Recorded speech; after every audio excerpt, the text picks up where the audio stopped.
Hey YouTube fam, it's your girl Leah back again with another video. In today's video, as you can see from the title, is just my top 10 beginner makeup tips.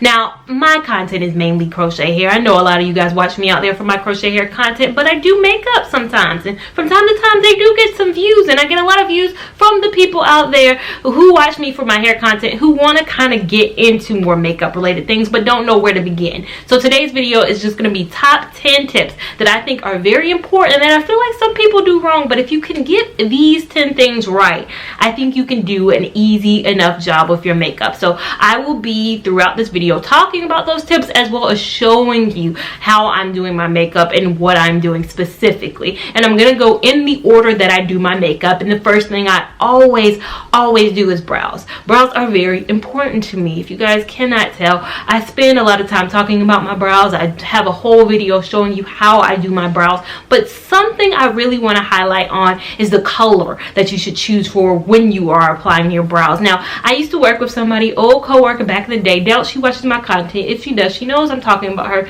She used to use black pencil for her eyebrows. Even though her hair is a black, it was like a 1B or maybe even a 2 type of a color. It was more on the black side. It was a black pencil that she was using. So her brows would be so stark, so Morticia Adams, so black. I think the route to go with your brows is a brown color, a very much so muted brow color. I always use the color chocolate, the NYX brow pencil in the color chocolate on my brows, which gives my brows a very natural look. Go with brown and definitely go with filling them in. I used to also, the same coworker, not only did she use a black pencil, she had brows. She would just kind of draw in there. So just draw kind of a line up and down. Just draw a line. That is not brows. That is not filling in your brows. That is not doing your brows. Just taking a black pencil and going like this is not doing your brows and filling them in. You got to make sure you're mimicking hair. So you're just taking a gentle hand with your pencil and just really filling them in. The reason why I cannot use a gel or pomade for filling in my brows is because I'm too heavy-handed with it. I would have those stark brows. What I realized is the pencil works well for me, and it allows me the precision to kind of go in it with a very light hand and fill in my brows. And I think that's what makes my brows look very much so natural. I get a lot of compliments in real life on my brows. Why do they look so natural? One, because of Kim. I cannot forget my brow lady. She is the reason why I have the shape that I have, but the reason why they look the way they do in terms of filling them is because of the light hand and the chocolate pencil that I use. Another thing about brows is concealing under them can really make sure you hide those ingrown hairs. So in between the times when I can't go to Kim, I don't go to Kim weekly, I go to Kim about once a month, and during that time I have the hairs that grow in and all that. Making sure you go in with a concealer up under your brows, a kind of lighter concealer, and then I go in with a darker foundation shade type concealer. What I've been using recently is the Hourglass foundation that I did a review on. I've loved that now for cleaning up my brows. It looks so good. Looks so good. So what I do is go in with that lighter concealer to kind of conceal, you know, the hairs that have grown in and make it look kind of sharp. Sharpen up where the pencil, I might have got a little staggered with that pencil. It kind of cleans that up, and then going in with a darker kind of foundation shade does an amazing job at just making the brows look very natural. Now, tip number 3, eyeliner. Eyeliner is something people can get completely right or completely wrong. When I used to get it completely wrong, I stayed away from it, but now sometimes I can get it right. And what you have to realize is your eye shape. Be aware of your eye shape. I used to watch makeup tutorials all the time before I started a YouTube channel, and watching makeup tutorials for somebody who has a different eye shape than you would cause me to go look in the mirror and say, man, mine doesn't look like Jackie Aina. Man, my makeup does not look like Jackie Aina's. And then I had to realize Jackie Aina has a completely different eye shape than I do. Alyssa Ashley has more of an eye shape that's more so closely matches mine, so I watch her tutorials, but she doesn't do the most extravagant eye situation because she knows her eye shape. Us with small eyes, we just can't do the same looks that people with bigger eyes do. So just be aware of your eye shape, and that also goes in hand with your eyeliner. We can't do the extravagant Amy Winehouse eyeliner because it would be our whole eye. With our small eyes, we can't do it.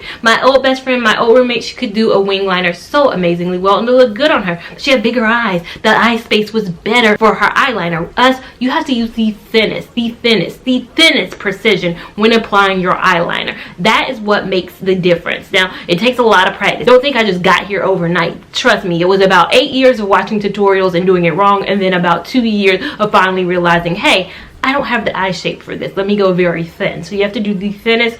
Depending on your eye shape, you can go very much so heavy and very much so bigger with it if you do have that bigger, beautiful eyelid space. Number 4, lashes. The biggest thing I get compliments on in my videos is you make it look so easy. I used to not be this way. And how I got to this level is because I used halfsies. I used half lashes for the longest time. What I like to use in the past were the Ardell Accent lashes in 318. 318 was my lash of choice. What that does is you're starting in the middle of your lash and going outwards. The issue and where people get hung up with lashes a lot of the times is that beginning part. The beginning part is hard to get down. You guys have noticed the pop-up that happens in some people's eyelashes right here. It's because it's so hard to get that inner corner. But if you start from the middle and then can gradually get comfortable applying that, then eventually you'll get comfortable applying full lashes. It's just something that really takes time. So I wore half lashes for, I believe, the first 2 years maybe of me trying lashes, and then I finally felt more comfortable with applying it, maybe a year and a half, and then I got comfortable applying full lashes. So again, not something that comes overnight. Completely understandable if you don't feel comfortable, but try out half lashes. It is good too, and it looks very natural. Half lashes look very natural, especially those Ardell 318s. Now the next thing, not everybody needs foundation, and that's something that you have to be aware of. Now I wear and I try a lot of foundations.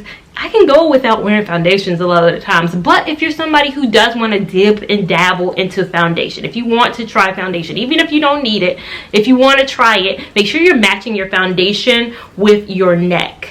Now, that's where people get hung up. A lot of people go lighter for some odd reason. They go lighter and then they're looking, you know, Casper-y in the face and body looking completely different. That's when it doesn't look natural. That's when you've gone into an unknown territory. What you want to do is make sure you're matching your foundation with your neck. Finding your foundation shade match is key. And in this video, I'll list down below in the comment section every single foundation shade I am and every single foundation that I have a video on this channel for. So you guys can know my shade match. If you think maybe we're shade twinsy, check down below in that description box so you can see what shades I am in the Revlon and the Urban Decay and the Maybelline and all these foundations. But again, that is one of the major keys of makeup. Make sure you're just finding that correct shade match. And again, not everybody needs foundation, and that's something you got to come to realize as well. When you are applying that foundation, the next tip is make sure you're not applying it up here. You're not taking it all the way to your eyes. I've seen so many people do that, and then on top of that they apply concealer. If you're applying concealer, do not take foundation up to your eyes. Now if you're not applying concealer, you don't care about your under eyes and all that, then this tip does not apply to you. You can bring that foundation all the way up to your eyes.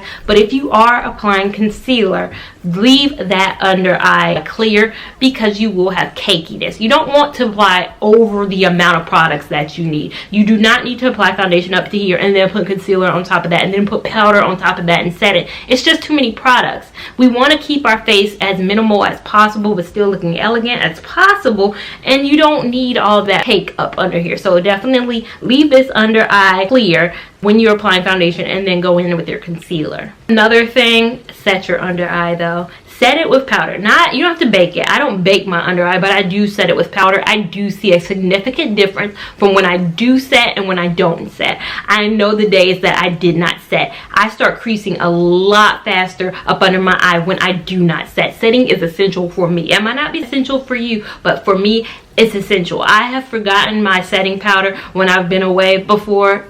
I didn't even want to apply concealer because I knew within an hour it was going to be a mess. Now, my eyes crease no matter what, so by the end of the day, I might not look the same, but I can definitely say that I look way better, you know, 5 hours deep when I apply that powder under my eye as I do when I don't apply that powder. So, blending. That is essential for everything. Everything, whether it's your eyes, whether it's your foundation, your concealer, everything goes with blending. What I realized with contour, that is essential if you're using a cream contour. Now, I was out with my friend a few weekends ago, and she might not watch the video, which I'm hoping for, but we went out. She had put a cream contour around her forehead. I do that plenty of times, but she didn't blend it. She did not blend it. I did not see it until the end of the day, and she got so mad at me because I did not tell her, but I did not see it. I didn't notice it. It was darker that day. I think it was really rainy and cloudy that day, so I really didn't see it until the end of the day. But what she did was she used her cream contour and then did not blend. She just kind of put it on and then maybe forgot to blend. I've done that before too. But what you need to realize is that that's when makeup starts looking very makeup-y, when you don't blend your things together. Your face has to come together. Your contour has to melt into your foundation. It has to mesh well with your blush. It has to mesh well with your highlighter. Everything needs to come together. So blending is essential. I find that sometimes if I find that I'm in a rush and I'm not going to have time to blend my makeup, I just don't even apply makeup. Again, to me, no makeup looks better than unblended makeup to me. I'd rather walk out the house with no makeup on than be in a rush and not blend my makeup. If you don't have time to blend, that's why females take so long to get ready. Is a female who's taking her time to blend, that's the girl who's going to take so long to get ready. Now, the price of products. When you're beginning, when you're starting out, I feel like there has been a trend of people thinking they need the most expensive products. Now, somebody asked me the other day, I believe it's on Instagram, what my favorite foundation was. At the time, or currently, my favorite foundation is a Maybelline foundation. It's the foundation I have on right now. It's probably the foundation I applied in my demo. That is my go-to foundation right now. It's an under $12 foundation. I loved it. I have my review for it. I will link it up above. I really like that foundation. It's my favorite. I mean, I have so many high-end, I have so many low-end. My favorite right now happens to be low-end, but she was like, oh, but what's your favorite high-end? And I was like, oh, okay, never mind. Is it like an issue? Do you have some kind of vendetta against, you know, drugstore makeup? Because drugstore is coming through. You do not have to spend thousands of dollars and hundreds of dollars on makeup to look good. I don't know where this misconception comes from. Maybe it's the Sephora's of the world with Urban Decays, and people think the price tag is higher, so the quality has to be higher. That's not always the case. I'm wearing a ColourPop lipstick, $6 right now. I'm wearing my Maybelline foundation again right now, under $12. I'm wearing Kiss lashes, $2.99 a pack. A lot of what I have on right now is inexpensive. You do not have to go expensive with your products. I love a lot of inexpensive products. The blush I'm using right now is from Makeup Revolution. Makeup Revolution, I don't know if they make this palette anymore. Makeup Revolution, under $10 palette. Love this palette. The next thing, lining your lips. I noticed how huge of a difference lining your lips when you're applying lipstick does for you. I used to not be on this train. Probably prior to having this channel, I just wear lipstick as regular. No frills, nothing fancy at all. But then I realized aligning your lips makes such a huge impact on the way your lipstick looks. Overall, makes your lips look. I have very small lips. Don't know if you can tell on this channel, but lining my lips has definitely taken my lips from being very like mute to very much so popping. It can change any lipstick that you're looking for. It can make a lipstick look different than it does on most people. People will try Anastasia Sophia and say it doesn't look the way it looks on your lips, and it honestly could just be the fact that I use Chestnut, MAC Chestnut lip liner in pretty much every single video.